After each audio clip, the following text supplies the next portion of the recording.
Hello, buddies and Barbies. Welcome back to the channel. Real talk for a second. You ever been typing something you'd rather nobody else see?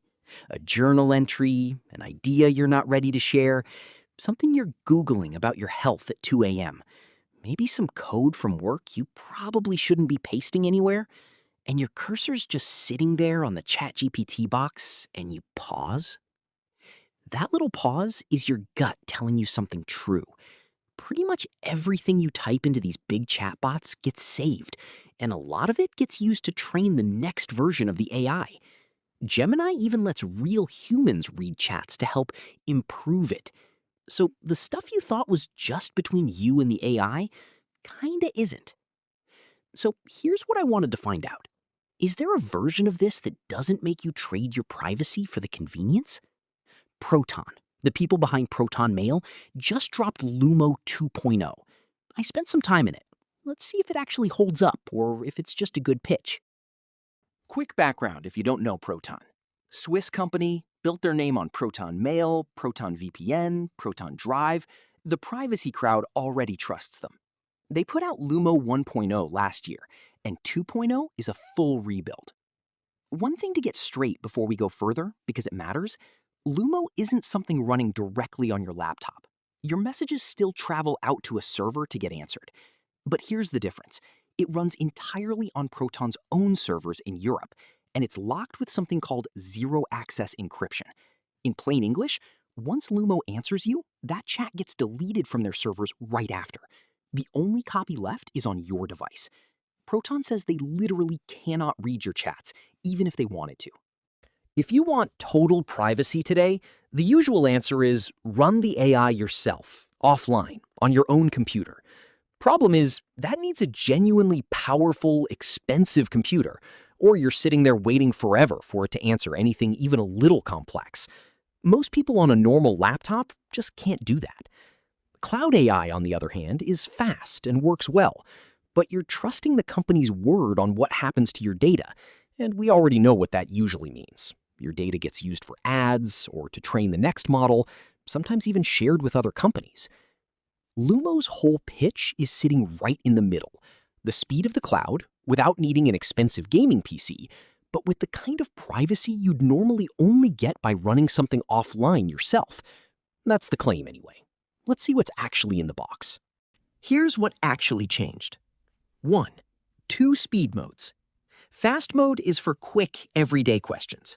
Proton says it's up to 76% faster than before, and you can feel it. Thinking mode is for the harder stuff. Fixing code, planning something with a lot of steps, working through data. You actually get to watch it think on screen, step by step, which is oddly fun to watch. 2.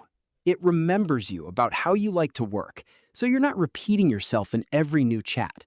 You can look at what it remembers, edit it, or delete all of it whenever you want.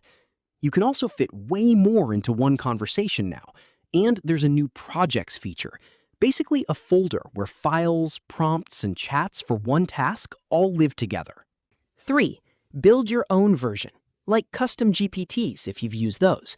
You can make your own version of Lumo built for one job, say a writing assistant that sounds like you, or a tough code reviewer.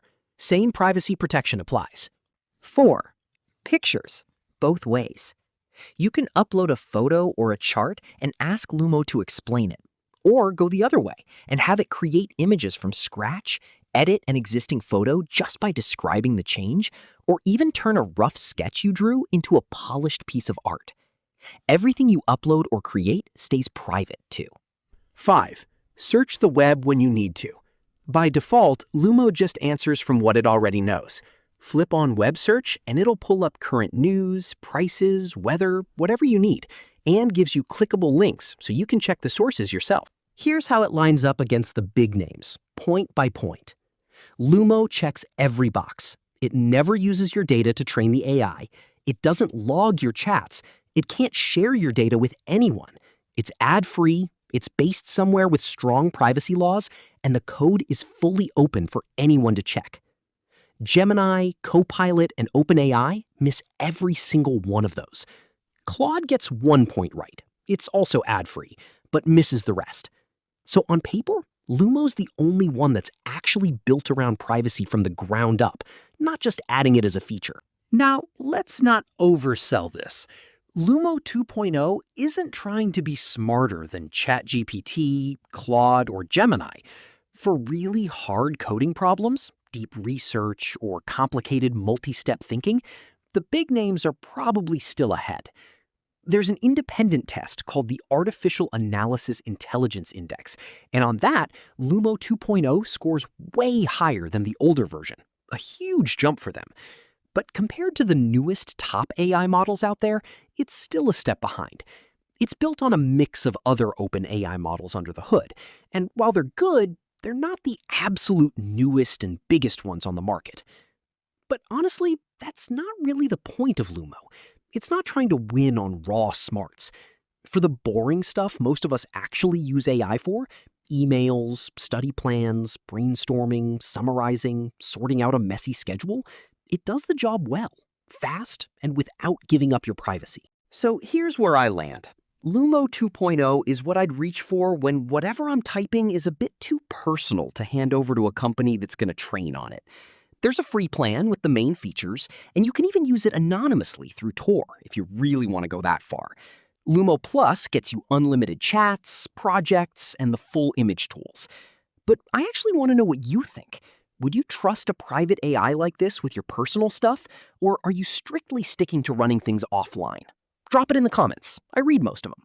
If this was useful, hit like, subscribe, all that. Helps the channel more than you'd think. Thanks for hanging out. Stay private out there. See you next one.